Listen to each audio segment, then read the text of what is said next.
adik-adik. Bertemu lagi di Minggu Gembira Atmo Dirono.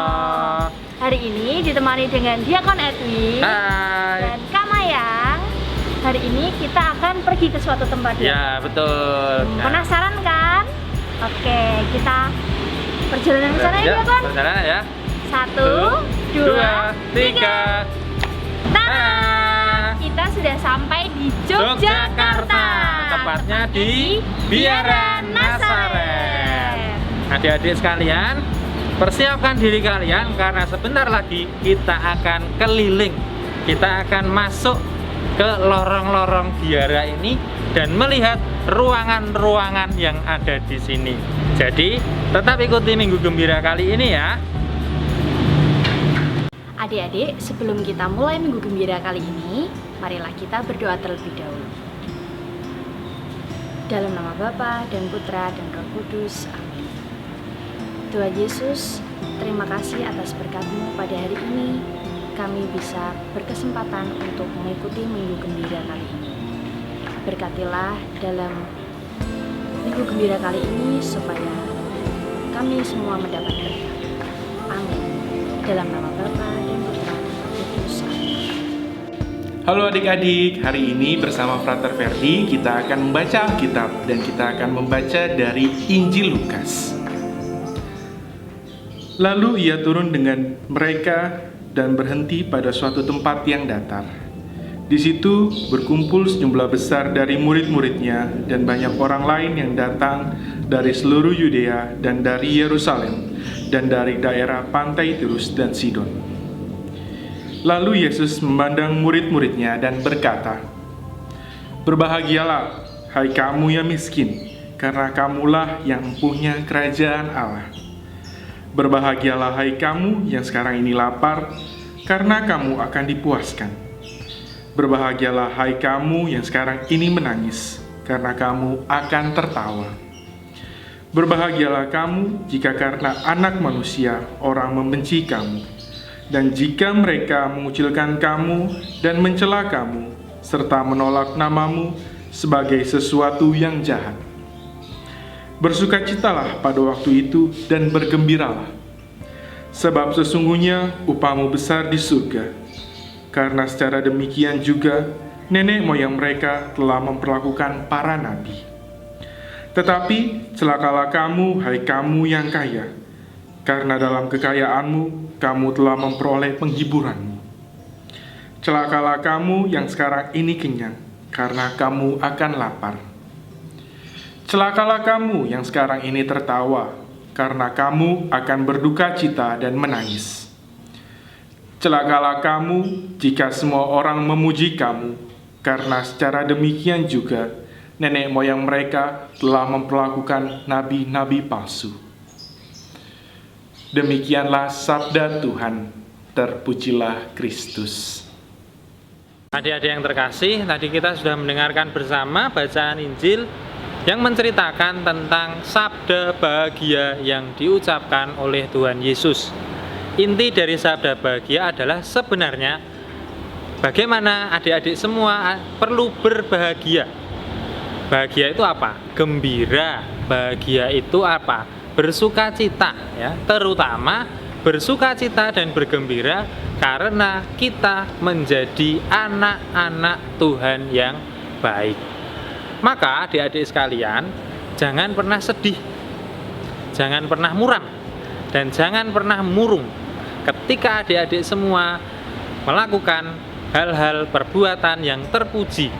Misalnya, adik-adik di rumah membantu orang tua. Misalnya, adik-adik di sekolah rajin mengerjakan tugas dari guru. Itu adalah perbuatan baik, dan adik-adik harus gembira karena melakukan itu. Jadi, jangan lupa bahwa Tuhan Yesus mengundang kita semua untuk berbahagia, mengundang kita semua untuk selalu gembira. Dan di sini Tuhan Yesus menegaskan kepada kita bahwa mereka yang bisa melakukan perbuatan yang berkenan bagi Allah adalah mereka yang akan mendapatkan karunia kerajaan surga. Jadi, lakukanlah perbuatan baik setiap hari. Nantinya itu menjadi tabungan yang sangat berharga bagi adik-adik semua untuk bisa selalu menjalani hidup dengan baik. Maka selamat menjalani hidup yang penuh dengan kegembiraan. Selamat menjadi anak-anak Tuhan yang baik, dan selamat untuk selalu setia dengan apa yang dikehendaki Tuhan. Amin. Halo adik-adik. Waktunya sekarang kita tanya jawab oleh Diakon Edwin. Kalian siap? Dengarkan ya. Oke, pertanyaan pertama nih Diakon. Ini tuh sebenarnya tempat apa sih? Ya, jadi ini adalah tempat yang namanya Biara Nasaret. Ya, ada di kota Yogyakarta, dan Biara Nasaret itu isinya adalah romo dan frater-frater dari kongregasi MSF. Ya. Kalau kemarin adik-adik lihat tayangan sebelumnya, kita berada di Biara Bethlehem Salatiga. Itu adalah tempat para frater novis. Sekarang kita di sini di Biara Nasaret, itu adalah tempat frater-frater skolastik. Ya, frater-frater skolastik. Apa itu? Frater-frater skolastik adalah frater-frater yang mendapat tugas kuliah belajar di universitas sebagai seorang mahasiswa. Begitu. Seru ya ternyata di sini ya. Ya. Oke, lanjut ya. Pertanyaan yang kedua nih, Diakon. Oke. Frater yang di sini tuh sekolahnya mulai dari tingkat berapa sih? Oke. Yang ada di sini fraternya itu mulai dari tingkat 1 sampai tingkat 5. Frater tingkat 1 sampai tingkat 4 itu adalah frater-frater yang belajar untuk mendapat gelar sarjana atau S1. Ya. Sementara frater tingkat 5 itu adalah frater-frater yang belajar untuk mendapat gelar S2 atau magister. Jadi tingkat 1 sampai tingkat 4 dan tingkat 5 dengan tinggal di satu tempat ini. Gitu. Lanjut nih Diakon, ada pertanyaan yang ketiga. Lamanya pendidikan di sini tuh berapa lama sih? Baik. Untuk pendidikan di sini itu lamanya 6 sampai 7 tahun. Ya, jadi tingkat 1, 2, 3, 4 itu selama 4 tahun. Lalu setelah 4 tahun, frater-frater di sini akan menjalani yang namanya tahun orientasi pastoral. Ya, tahun orientasi pastoral ya. Fraternya akan dikirim ke paroki, ya, ke seminari atau ke lembaga-lembaga milik gereja, dan mereka di sana akan belajar bagaimana sih rasanya menjadi romo nantinya, ya, romo yang akan berkarya. Ya, maka supaya fraternya kenal dengan tempat karyanya, maka diutus di dalam masa tahun orientasi pastoral ini. Nah, lalu setelah menjalani tahun orientasi pastoral selama 1 tahun, para frater akan pulang untuk kuliah lagi. Itu tadi yang saya sebut di tingkat 5. Ya. Mereka yang ada di tingkat 5 adalah frater-frater yang baru saja pulang dari tahun orientasi pastoral. Lamanya pendidikan bisa selama 1 tahun atau selama 2 tahun, tergantung bagaimana frater ini menyelesaikan studi S2-nya. Jadi, kalau kita hitung ya, 4 tahun pertama, tahun orientasi pastoral, dan sekarang kemudian tingkat 5, bisa 1 tahun atau 2 tahun. Jadi 6 sampai 7 tahun, lama pendidikan di Biara Nasaret ini. Lama juga ya Diakon ya? Diakon, ada pertanyaan selanjutnya nih. Frater-frater di sini tuh belajar apa aja sih? Oke, baik.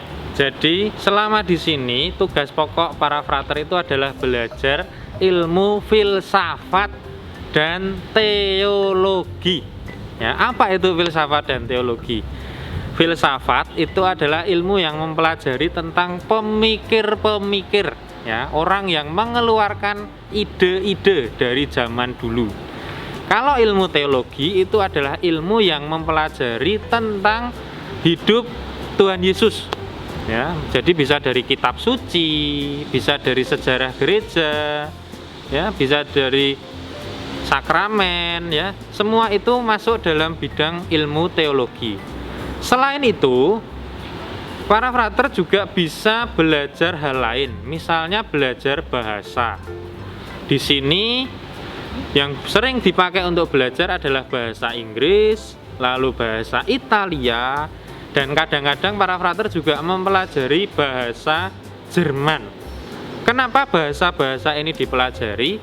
Itu karena para frater harus siap kalau nantinya diutus menjadi romo di luar negeri. Begitu. Oh gitu ya diakon. Terus bedanya di sini sama yang di Salatiga itu apa sih? Oke, baik. Bedanya para frater di sini dengan para frater di Salatiga. Kalau adik-adik ingat tayangan yang kemarin, di Salatiga para frater itu tugas pokoknya adalah berdoa. Ya. Kalau di tempat ini tugas pokok para frater adalah belajar. Ya. Harus bisa belajar dengan baik supaya nanti juga dapat nilai yang baik. Begitu. Sekolahnya di mana sih? Fraternya yang ke kampus atau dosennya yang ke sini? Oke. Baik. Tempat kuliahnya para frater ada di Kentungan. Ya, namanya adalah Kentungan, Seminari Tinggi Santo Paulus. Di situ ada bangunan atau gedung yang namanya Fakultas Teologi Weda Bakti. Itu adalah nama kampus tempat para frater kuliah. Jadi setiap hari Senin sampai Jumat pagi hari para frater itu akan kuliah di Fakultas Teologi Weda Bakti. Lalu di sana para frater tidak kuliah sendiri tapi juga bergabung dengan frater-frater dari kongregasi lain. Misalnya frater-frater Serikat Yesus atau SY, frater-frater Diosesan Semarang, ya, Projo Semarang, lalu juga frater-frater SCY, ya, semua itu nanti bergabung di dalam satu kelas. Banyak juga ya diakon yang kampus di situ. Oke. Terima kasih diakon. Diakon, ini ada yang tanya lagi nih.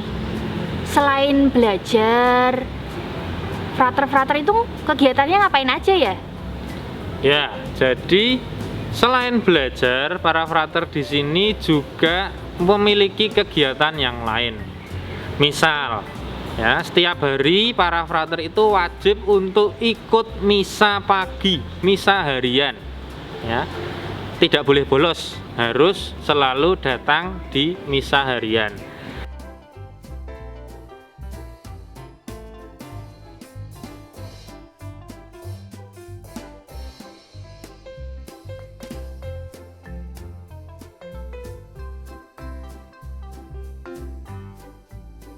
Lalu berikutnya, biasanya frater-frater itu juga ada kegiatan olahraga bersama. Ya, di sini nanti bisa dilihat ya, ada lapangan basket, ya, ada lapangan bulu tangkis, juga lapangan futsal. Jadi macam-macam olahraga yang bisa digunakan para frater.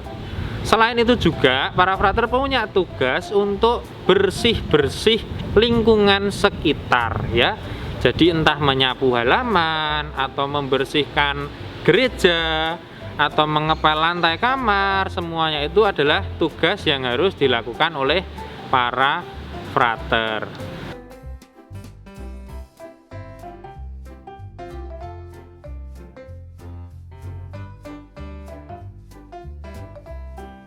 Ada lagi kegiatan namanya rekreasi bersama, ya. Rekreasi itu maksudnya entah menonton TV atau menonton film bersama atau main kartu, main catur, ya, main biliar juga ada. Itu nanti para frater punya kegiatan bersama-sama itu. Lalu juga yang lain misalnya seperti makan bersama, ya, cuci piring bersama, ya. Itu adalah tugas-tugas yang dilakukan para frater selain menjalani kuliah. Wah, seru juga ternyata di sini ya Diakon ya. Ya. Lalu Diakon, frater-frater di sini kira-kira boleh nggak sih dikunjungin sama mama papahnya gitu? Ya, frater-frater di sini bisa dikunjungi ayah ibunya atau saudara-saudaranya. Yang penting ketika dikunjungi itu tidak mengganggu jam belajarnya ya. Jadi harus tetap tugas pokoknya belajar ya. Kalau jamnya sudah bebas lah boleh untuk dikunjungi orang tuanya. Lah, di sini juga ada yang namanya Hari Orang Tua. Apa itu Hari Orang Tua? Jadi dalam satu hari orang tua dari seluruh frater itu akan dikumpulkan dan kemudian akan diberi pengarahan bersama oleh para romo pembimbing yang ada di tempat ini ya. Jadi satu hari saja orang tua dari seluruh tempat, misalnya fraternya dari Semarang, dari Jakarta, itu semuanya akan datang orang tuanya dan kemudian nanti akan ada acara yang namanya Hari Orang Tua. Lalu Diakon, tujuan pendidikan di sini tuh apa sih? Lalu kalau mau jadi romo, tahapan selanjutnya apa? Baik, di sini para frater itu dididik supaya punya bekal ya, supaya punya keterampilan ya, sehingga nanti ketika jadi romo, frater ini siap untuk memimpin umat ya. Kalau memimpin umat tapi nggak punya keterampilan, memimpin umat tapi nggak punya kepandaian, ya bisa apa nanti romonya ya kan. Maka di sini memang supaya para frater itu siap menjadi romo yang sungguh-sungguh baik dan luar biasa. Nah, lalu tahapannya setelah dari sini apa untuk jadi romo ya. Jadi nanti setelah para frater itu lulus semua tugas kuliahnya, para frater itu akan mengikrarkan yang namanya kaul kekal.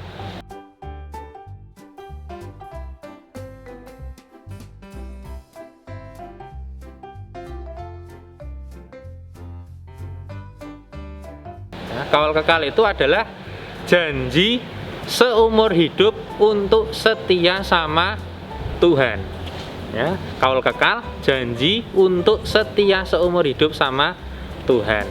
Nah, setelah nanti para frater mengucapkan kaul kekal, nanti para frater itu akan mengikrarkan yang namanya tahbisan diakon ya, akan menerima tahbisan diakon ini ya, menjadi seperti saya ini ya. Jadi setelah kaul kekal lalu menjadi diakon seperti saya lah. Nanti terus ada masa-masa tertentu ya, selama masa sebagai diakon itu sebelum nanti siap untuk jadi romo. Setelah keliling-keliling tempat ini dan dengar penjelasan Diakon tentang frater-frater di sini, kira-kira pesan apa sih buat adik-adik di rumah nih Diakon? Ya, adik-adik yang terkasih, saya hanya ingin berpesan supaya adik-adik tidak perlu takut. Kalau memang adik-adik punya keinginan, punya cita-cita untuk jadi romo, jadi bruder atau suster ya, terima saja. Bilang sama bapak ibu di rumah, saya mau jadi romo. Pasti nanti orang tua akan mendukung. Jadi adik-adik jangan takut untuk menerima panggilan itu, karena ini adalah panggilan yang berasal dari Tuhan sendiri. Jadi adik-adik harus bisa menerima dan kemudian nanti bercita-cita untuk menjadi seperti yang diharapkan oleh Tuhan sendiri ya. Jadi jangan takut, ikuti saja apa yang Tuhan katakan. Oke Diakon, terima kasih banyak, kita sudah boleh berkeliling-keliling tempat ini dan sudah dijelaskan banyak hal tentang tempat ini. Oke, sampai jumpa di perjalanan kita selanjutnya. Hai. Adik-adik, sebelum menutup minggu gembira kali ini, marilah kita doa bersama. Dalam nama Bapa dan Putra dan Roh Kudus, amin. Ya Bapa, terima kasih atas kesempatan-Mu pada kali ini. Kami bisa berkumpul di tempat ini dan berkeliling-keliling di tempat ini. Berkatilah frater-frater supaya setia dalam panggilan mereka. Amin. Dalam nama Bapa dan Putra dan Roh Kudus, amin. Adik-adik yang terkasih, tadi kita sudah bersama-sama melihat banyak tempat di Biara Nazaret ini. Dan tempat inilah, gereja ini, yang nanti akan menjadi tempat di mana seorang Romo itu lahir. Di tempat ini nanti akan ada upacara tahbisan imam, yang artinya para frater yang sudah siap menjadi imam mendapatkan penumpangan tangan dari uskup, dan disitulah resmi para frater ini menjadi seorang Romo.